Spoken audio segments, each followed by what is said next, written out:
असे ओपन गणपतीचे फोटो टाकू नका। माझं एवढी रिक्वेस्ट आहे, कळकळीची विनंती आहे, तो चांगल्या पद्धतीने आपण त्याला नाचत गाचत घेऊन येतो, पण त्याला कारखान्यात जाऊन अशा अवस्थेमध्ये त्याचे फोटो काढतो। तुम्ही पण कुठे विचार केला पाहिजे, हा आपला देव आहे गणपती बाप्पा, अशा रीतीने बघणं त्यांना अजिबात आवडत नाहीये। पूजा करतात त्या लोकांच्या मनाला कुठेतरी ही विटंबना वाटते। मध्ये गणपतीचे पाय दिसतात, बॉडी स्ट्रक्चर दिसतो। तर मला असं बोलायचं आहे की तुम्हाला ज्या काही व्हिडिओ काढायचे, फोटोज काढायचे, तर तुम्ही हे कमरेच्या वरती घ्या, कारण गणपती खूप काही जेणेकरून लोकांना बघायला।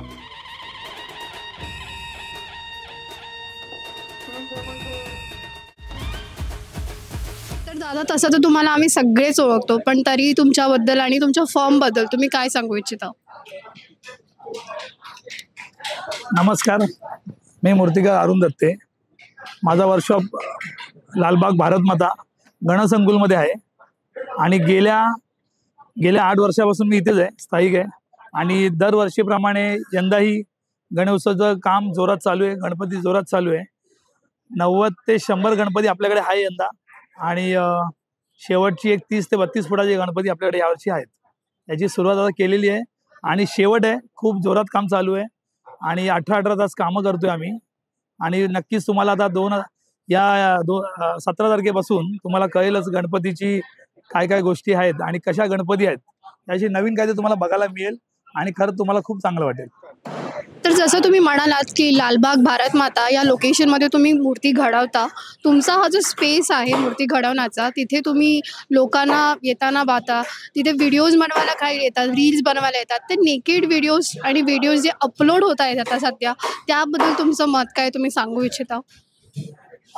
साधारणतः बघायला गेलं ना की आपला कारखाना हा 18 तास ओपनच असतो।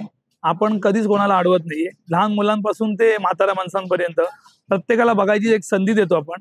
फक्त एवढंच होतं की येणारी लहान पोरं किंवा जे यूट्यूब जे ब्लॉग्स वगैरे बनवतात, हे प्रत्येक जण येतात, बोलतात दादा व्हिडिओ बनवू का, फोटो काढू का।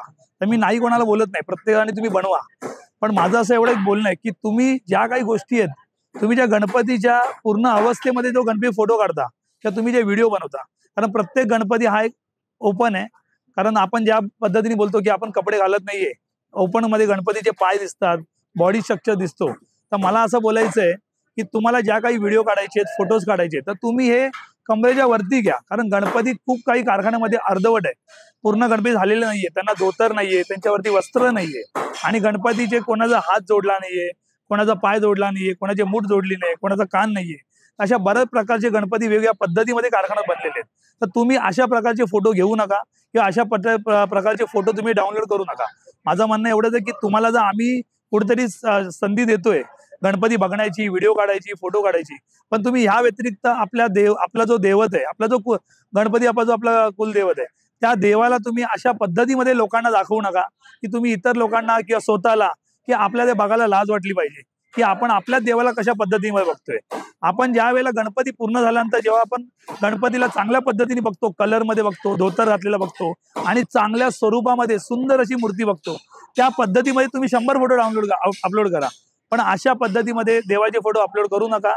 आणि जर तुम्हाला काही फोटो अपलोड करायचे असतील तर माझं एवढंच म्हणणं आहे की तुम्ही कमरेच्या वरती गणपतीचे फोटो घ्या, व्हिडिओज घ्या, आणि ते गणपती तुम्ही हे करू शकता, पण अशा पद्धतीमध्ये तुम्ही गणपतीचे फोटो काढू नका की जेणेकरून लोकांना बघायला।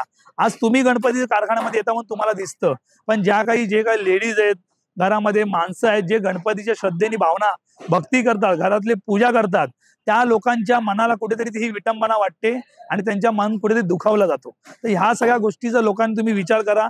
आज आपण एन्जॉय म्हणून फोटो आणि व्हिडिओ काढतो, पण जे आपल्या मागची आपली जो परिवार आहे, आम्ही मंदिरातली लोक आहेत आणि जे गणपतीला श्रद्धेने जे मंदिरामध्ये लोक आहेत, त्या सगळे जेव्हा हे लोक बघतात, हे फोटो बघतात, व्हिडिओ बघतात, तर त्यांना काही या गोष्टी आवडत नाहीये। त्यांना त्या गोष्टी गणपती बाप्पा अशा रीतीने बघणं त्यांना अजिबात आवडत नाहीये।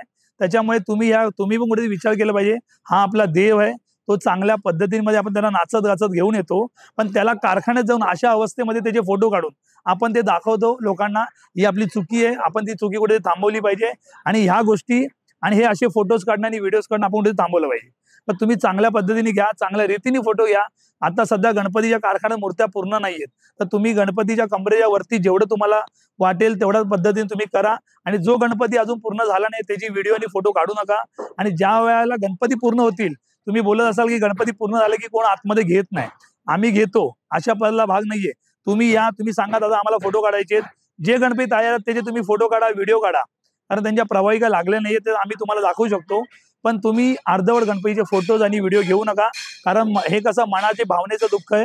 बऱ्याच लोकांचा भावना दुखावली जाते.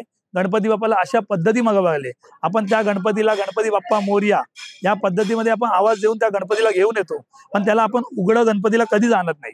आपण धोतर घालून आणतो, मग त्यावेळेला आपण त्या गणपतीचे फोटो तसे टाकतो. मग तुम्ही ह्या वेळेला असे ओपन गणपतीचे फोटो टाकू नका. माझं एवढी रिक्वेस्ट कळकळीची विनंती आहे की तुम्ही जर खरेच भक्त असाल, गणपती बाप्पाची श्रद्धा मनात तुमची कुठली भावना असेल, तर तुम्ही याच्या पुढे असे अर्धवट गणपतीचे फोटो तुम्ही डाउनलोड करणार नाही, तुम्ही व्हिडिओ डाउनलोड करणार नाही. तुम्ही एक मनामध्ये गाड बांधा आणि त्याच्या पुढेच तुम्ही फोटो आणि व्हिडिओ काढायला द्या. ही माझी नम्र विनंती. मी तुम्हाला एक आदरेने तुम्हाला मी आतमध्ये घेईल आणि फोटो आणि व्हिडिओ काढायला नक्कीच देईल, पण तुम्ही अशा काही गोष्टी करू नका. एवढंच बोलतो गोष्ट थांबवतो. धन्यवाद.